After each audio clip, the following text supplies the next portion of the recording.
Okay, good afternoon, everybody. Thank you for joining us. If you haven't got your microphone on mute, please pop it on just to avoid that background noise. So yeah, hope you've all had a lovely summer holiday, and it's not too far a distant memory now. Time does seem to be flying past. If it's not clear which school you're from your name, if you can just pop in the chat, that'll help Michelle make sure that you're in the right breakout room when we come to that part. Okay, so as always, we've got a very busy agenda, but we will keep it within the hour because I know that everybody's got lots going on. So that's our agenda. I'll not read it. I'll let you read that yourselves. And we'll get going with some local Active Cumbria updates. So first thing to talk about is our CPD programme. So thanks to those who have completed the CPD survey via Survey Mechanics expressing an interest in our offer.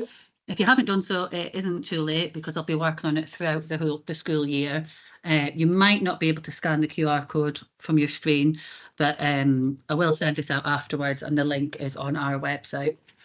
So it's really important that you do fill this in because I use the information you give me to organise the courses across the county. So what I'm trying to do is plan the best locations so it suits everybody. As I always say, I wish I could just squeeze Cumbria together so it worked for all of you, but it's geographically, it's just so tricky. So yeah, if you fill that in, it definitely will help. It'll give you a much better chance of getting something in your locality. If you do see a course advertised and it really just can't work for you as a location, then I can organise courses in specific areas for clusters or for groups of schools. So if this is something that you are interested in, just give me an email or a quick phone call and we can talk that through. So upcoming so far, we've got gymnastics twilights. We've got 2 gymnastics twilights. They're in Barrow. They're starting tomorrow. So if you do want to come, it is tomorrow. Drop me an email. I think we've got 2 spaces left.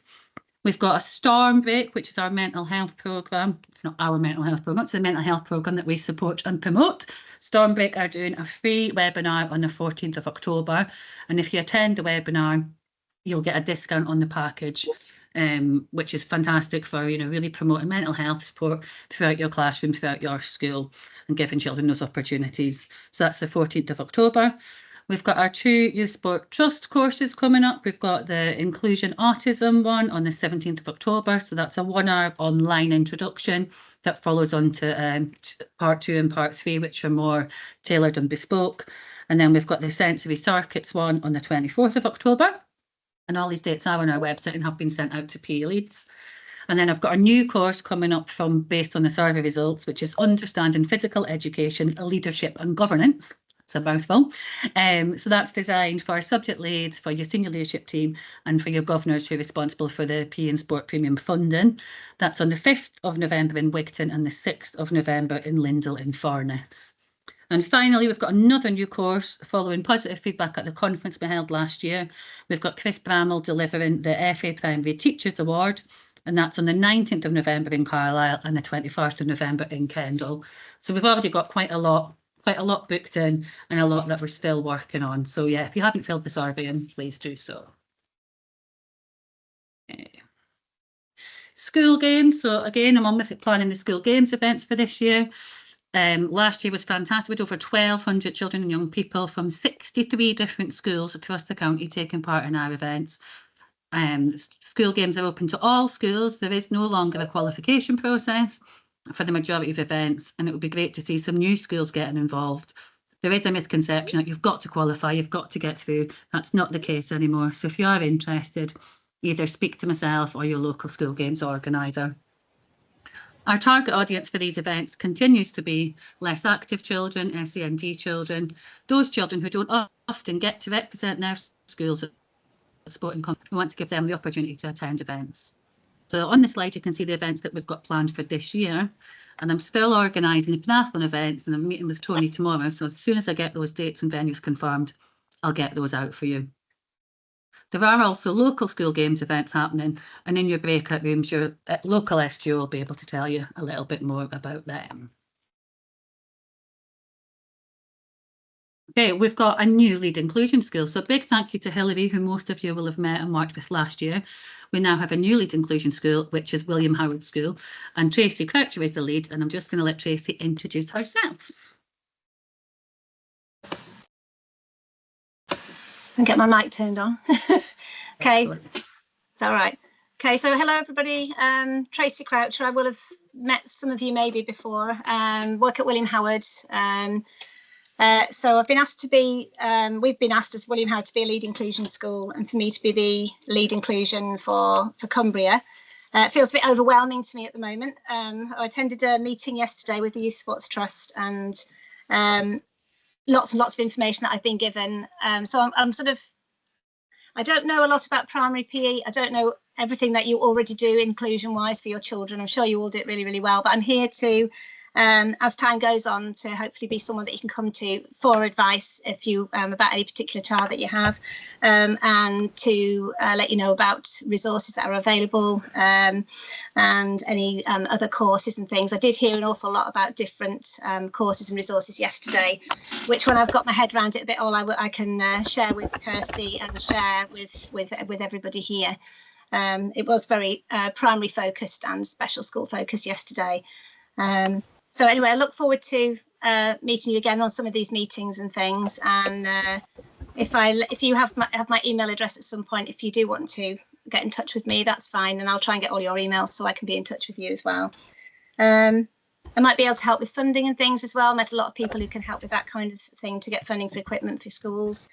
Yeah. So anyway, I'm here to help but I don't know everything. You all know a lot more probably than me at the moment about primary PE, but I'll get my head around things and hopefully be in touch.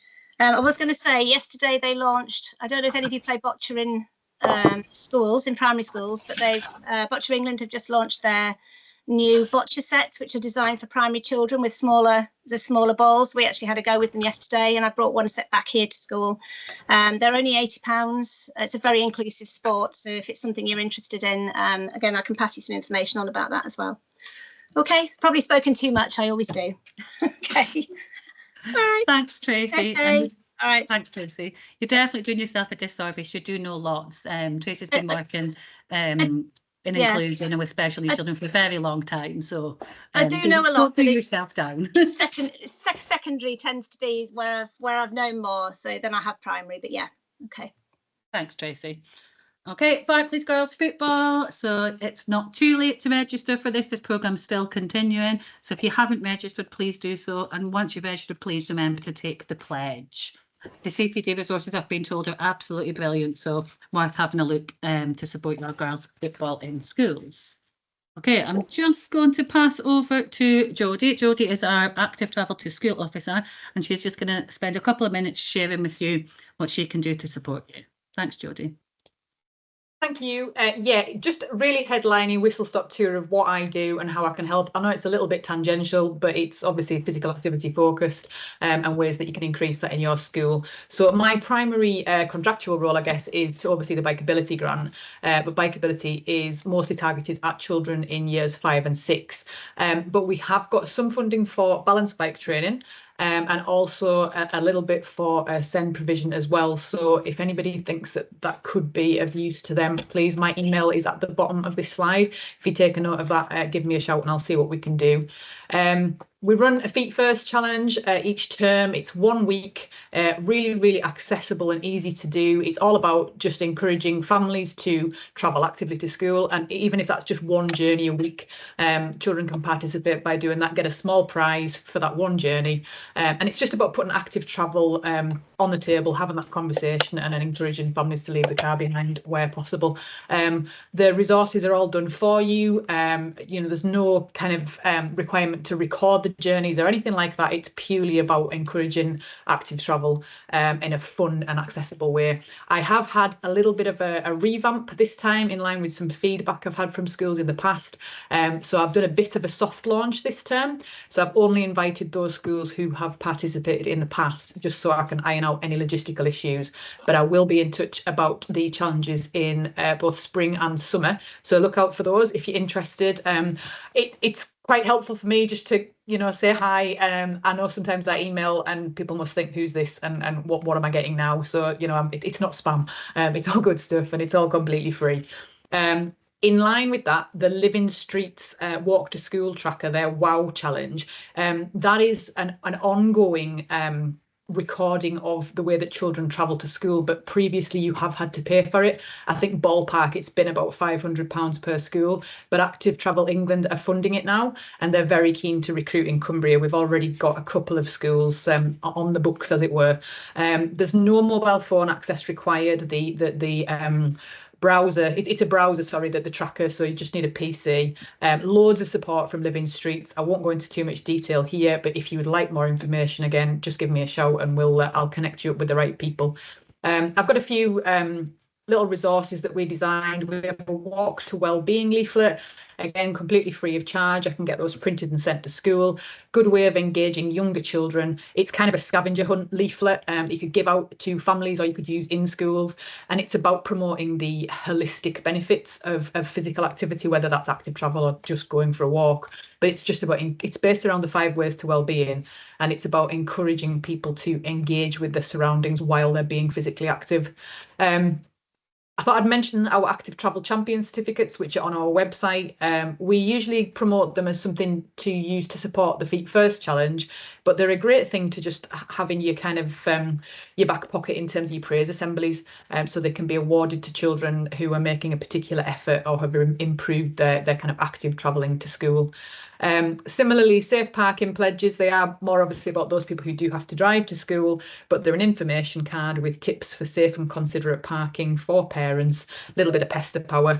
You can pop them in children's school bags to send home and ask parents to display them in their car windscreen if you're having any particular issues with parking, which I know the vast majority of people are. So real whistle stop tour there. Sorry, it was dead quick and a bit short on detail, but I just wanted to introduce myself. And if you've got any active travel questions that aren't, that haven't been are covered there, or you've got anything that you want to speak to me about, please don't hesitate to get in touch. I'm really open to having conversations. Thank you. Super, thanks, Jodie. And I will send a PowerPoint and the recording round tomorrow later on this week. So don't be trying to scribble everything down madly. You will get this information. Okay, so on to our guest speaker. So I'm delighted to introduce you to Dr. Vicky Randall, who some of you possibly met at our conference last year. So Vicky is a leading expert in primary PE and the sport premium, with over a decade of research and published work in this area. She's advised the DFE on funding strategies, influencing policy at the highest levels. Vicky has worked extensively with subject leaders across England and is passionately committed to enhancing the quality of PE in primary schools. So we are delighted to have Vicky joining our team of CPD providers, starting with our new course that I mentioned before, the Understanding Physical Education, Leadership and Governance. Vicky, I need shorter titles from you in future. But for now, she's just going to give you... That was a short one for me as well. That was a short one. We got it down a few words. For now, just a bit of a short burst of input, like we always have, a little bit of CPD to keep you up to date with some things to think about for the year ahead. So over to you, Vicky. Thank you. Thank you, Kirsty. And it's wonderful to be back with folk in Cumbria. What an array of activity you've got going on through your active partnership. It is always a pleasure and a joy hearing all the various different things that are happening in different regions across England. And Cumbria is really doing some fantastic stuff with CPD. You won't be surprised with some of the things that we've heard already. There will be some links back to what I'll be sharing a little bit as we go through. So Kirsty's done a wonderful quick little bio update from me. My work has historically been a teacher and teacher education, and in more recent years working with policy and guidance and consultancy, which takes me to all kinds of places and spaces and people across PE.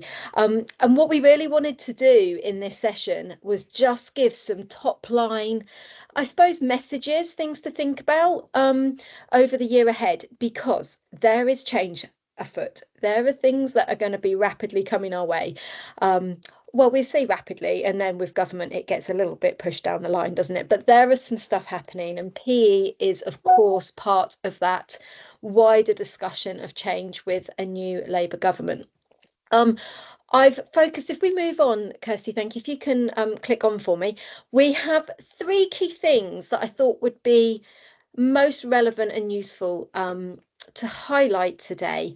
And I think we're not going to be able to cover these areas in any particular depth. And this is why I really, really strongly urge you look at that CPD offer that Kirsty has shared with you. And if anything is coming up from this that you think I need to spend some time and dig deeper into, this is the year to do it, because there will be change coming across these areas, and any preparation and time and space you can afford yourself as someone who has a responsibility for PE, school sport or physical activity in your school. I'll be banging the CPD drum quite a lot over the next few minutes. So that was a really crucial starting point for us today. So 3 key things I want to just touch upon today. The first, it changes to the national curriculum, and with that, the national curriculum for physical education, primary and secondary, but our focus in this space will be for primary. We have the Equal Play campaign, which was wonderful to hear from your YST inclusion school. I've got a feeling, Tracy, you could be quite busy over the next couple of years with some of the important advocacy work that I know Youth Sport Trust are doing some brilliant stuff around, and the Activity Alliance and lots of other bodies that are really working together collaboratively to ensure we include all our young people in PE, school sport and physical activity. And finally, the PE and Sport Premium. I will probably be least on that because there is not much of a government update, but just to bring us all up to speed with what changes there are and what to be aware of. Now, these 3 things do not sit in isolation. So I'm going to ask you as we go through the next few slides to join the connection and the dots between where these things have synergy. They very, very rarely, or should I say they shouldn't stand on their own, and they shouldn't stand alone as separate parts of your role. They should all come together as part of a wider strategic planning for PE, school sport and physical activity in your school.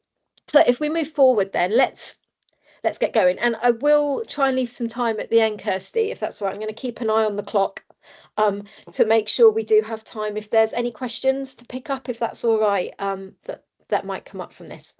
So when the government came into power back in May, was that now? Blimey, the months are flying. We had a fairly swift announcement from the new Secretary of State, Bridget Phillipson. There would be a review of the national curriculum. Now, this isn't new in terms of new governments. This is quite a typical thing that happens when we see a different government come into power.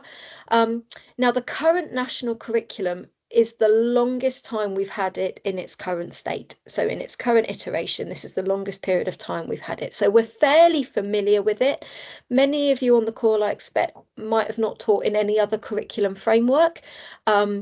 It is quite different to the curriculum before because we saw a removal of, those who can remember, the levelling system in assessment.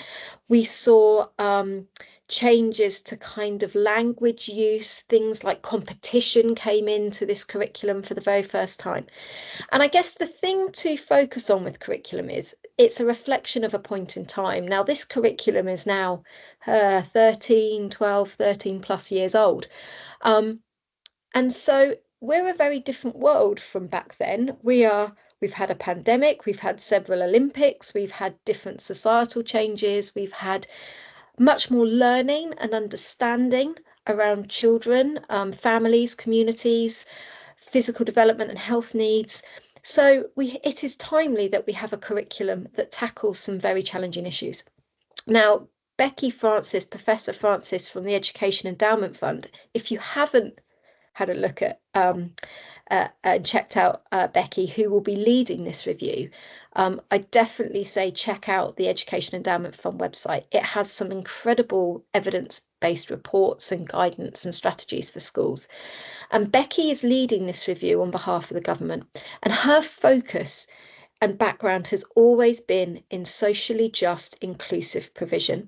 And she has a particular understanding of early years provision as well. So understanding the kind of holistic nature of young people's development.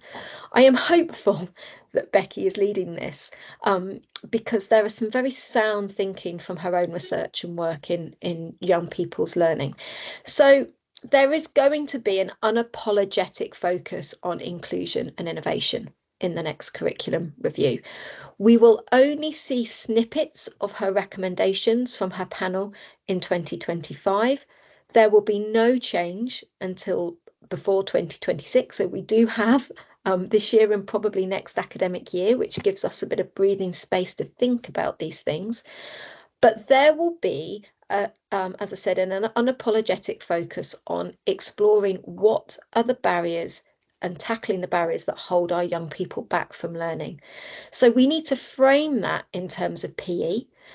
This is going beyond the barriers to special educational needs and disabilities, additional educational needs, to include things like, how is our curriculum socially just?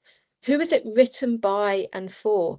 What groups of young people might we be not including by the type of provision, activities and opportunities we offer? There'll also be a focus on digital oracy and life skills. So again, what does this look like in PE, and what life skills does physical education really bring about that really supports that wider curriculum offer? And something that's come out around curriculum breadth, the PE profession are still trying to tackle this, that the government still refer to PE as sport. They haven't used the term physical education at all in their discussion of a review. They say the review of sport in the curriculum. So I think we've got some way to start to try and challenge some of the language being used around what we are as a subject in this next review. So they are just some top lines for you to consider. Now you'll see these all kind of linked together as we move on. Thank you. Kirsty, if you could click me through, that would be great. So with a focus on our curriculum review on inclusion and barriers and opportunities for young people, this coincides with a very successful Paralympic Games for us as Great Britain. To be second in the medal table, second to China, that is quite overwhelmingly impressive. But when you claw back some of the things that are happening for young people behind the elite stage, we still see some very unsatisfactory figures. 1.5 million disabled children in the UK. That's 15% of our school population, and only 25% are taking part in sport and activities. So thinking about your own school context, are there groups of young people, if you have young disabled children in your school, how accessible is the curriculum for them? And this is a comparison to 41% non-disabled children. So I think the 41% figure is also woefully pretty low, but terribly low for our young disabled people. Less than 30 minutes for our young, a third of disabled children taking part in less than 30 minutes of physical activity a day. And we've also got to consider these various reports and documents that have been building this narrative and this evidence for saying, what are we doing about this over the last 5 years, particularly. So we're now at a place in schools where we should be really driving change and making change happen for young disabled people. And the Equal Play campaign is really trying to raise awareness from that. And Sir Keir Starmer had a letter written to him from the Paralympic GB team, and lots of organisations campaigning for change to make sure we have equal opportunities. And I've put a link there to the Equal Play documentary on Channel 4, which is well worth a watch if you haven't seen it. And finally, or the third kind of link here, and again, try and join the dots between the three if we can move to the next slide, please, Kirsty. And the next one again is the primary PE and sport premium, an area of topic that has been close to my heart over the last decade, seeing its various iterations. Now, I'm sure you will be very aware of the two key areas of PE and school sport that your premium should be working on. It's about capacity building. It's about the impact you can have on your school now and in the future. It's ensuring that you develop or add to activities that your school already offers. So it's not about maintaining the status quo. It's not about just ensuring the management. It's about driving change, opportunities, and improvements across the whole school. And you can probably start to see where I'm going with this, with a curriculum review, with Equal Play campaign. There are some very real and tangible opportunities for us to be much more focused and targeted on how we use this money and how we help our whole school community get the most from the PE and school sport activity funding. So if we move forward one more, please. What we know going forward is very little.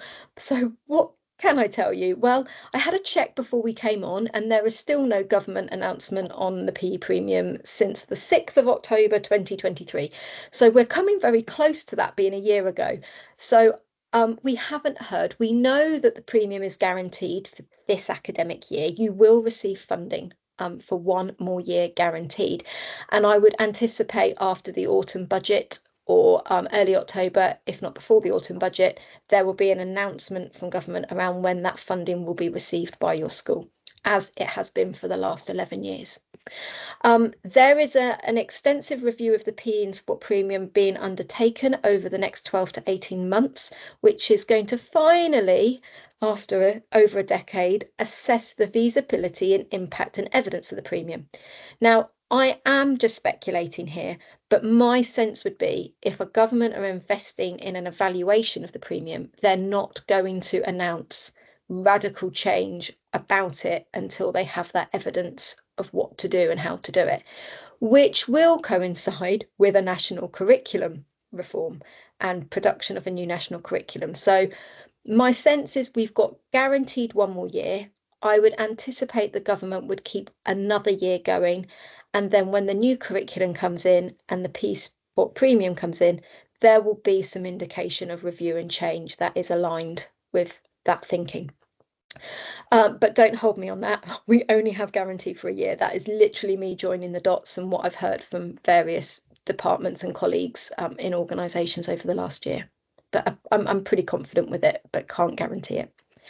There will be, what I can guarantee, is a new online reporting template. So as you will recall in previous years, including July just gone, you have to submit a Word document or a document up onto your website by the end of July that holds you to account for your monitoring of the PE premium. This will be digital from this year, and the DfE will have run a pilot. Some of you might have opted in on that pilot last year to have done that alongside your paper document. But if you haven't, we will get guidance from the DfE before the summer term, hopefully. And hopefully, if we don't have it before, we might be able to share with that in the November sessions we're running in our CPD offer, how that reporting will take place. It might be your bursar that completes this now. It is no longer potentially the subject leader. It is more a monitoring, tracking of spend. So you will need to keep any evidence and a clear spending plan for the year, so that can be fed into an online. And the online reporting system means that the DfE will be able to monitor all spending from all schools rather than just a sample that it has done through the active partners over the last decade. And as I said, it is likely, though not confirmed, that PES premium may change after its review and the national curriculum. So my anticipation will be it will require schools to be more targeted and focused in how it is using the money. Thank you, Kirsty. Just to finish off as we move forward, next slide if we can. So what can you do over the next year to prepare? Well, I would say it'd be a very sensible suggestion over the 12 months not to radically change your curriculum anytime soon. If you were thinking of buying in a new scheme or completely overhauling it, we have a national curriculum review coming up. So it would be sensible to hold fire unless there are urgent areas that need addressing. And I would start a sort of internal review of your provision and start to ask some questions and be prepared for where things are changing and where your local school curriculum might need to respond. Keep some ongoing monitoring of your PES spend, your PE Sports Premium, so you have the information ready for the digital reporting when that is released in the summer term. And as I highlighted at the start, you will absolutely need to engage in further conversations and support whether that's local, school to school, through CPD, through your senior leaders, through external support, around the changes over the next 12 to 18 months. So do look out for events, do look out for opportunities, do engage with local schools, networks, national organisations. Start to create that community to share some of your thinking, where you think some of those barriers are for your young people. Good practice of PE premium sharing, all those things are really, really valuable activities to be doing over the next year. And I think that might just be my final one. Thank you, Kirsty. I hope that gives everyone a little bit of a top line around what's kind of happening, albeit we're being a little bit hesitant until detail emerges, but just things to get you thinking about. And Kirsty, am I right in saying we, I know you mentioned it, that course on the 5th and 6th of November, I will be running that day on both those days, and it is an opportunity for us to dig deeper into those areas. I really strongly advise you bring your head, or if you've got a school governor responsible for PE premium or PE in your school, bring someone along with you so you can have those strategic level conversations as we're talking through them on the day and we're starting that planning process for the year ahead. I'll stop talking there, Kirsty, unless anyone's got any questions. That was a big breath. I was like, is that the time for me to jump in? If Andy's got a question, we have got a few minutes that we can take some questions, or feel free to type it in the chat. Or what we can do is we can go into breakout rooms. Vicky, are you okay to stay on till 5? Yeah, of course. Yeah, so we could go into breakout rooms now if you want, and then we can come back together and we have questions at the end anyway, unless Andy's got a burning pressing question now. Just pop your thumb up, pop your hand up, or pop it in the chat. Not seeing anything, so yeah, we'll keep moving forward. So breakout sessions. So yeah, thanks Vicky. Lots to be getting our teeth into there, but Vicky is here to support you. I'm here to support you. Active Cumbria are here to support you. When we try to eat the elephant, we eat it one little bite at a time. So let's not panic about all the change and look forward to improving things for our children. So now it's time to find out what is planned in your local area. Unfortunately, Copeland Chantal's poorly, so we haven't got Chantal with us today, but Melissa, who's our Active Cumbria locality officer, should be joining us soon. I think all the other SGOs are there. So if we say, what is it now? If we say 15 minutes, and if we come back together at 10 to 5, that'll give us 10 minutes for questions and final thoughts, or everybody likes an early finish if that's the case as well. So Michelle is going to press the button, open the breakout rooms. You should start filtering out. If you're in the wrong one, just come back out and we'll get you in the right one. We've got a few people with the same name, which makes it a little bit tricky, but I'm confident. She's looking happy. She's smiling at me. I'll stop recording. Hang on.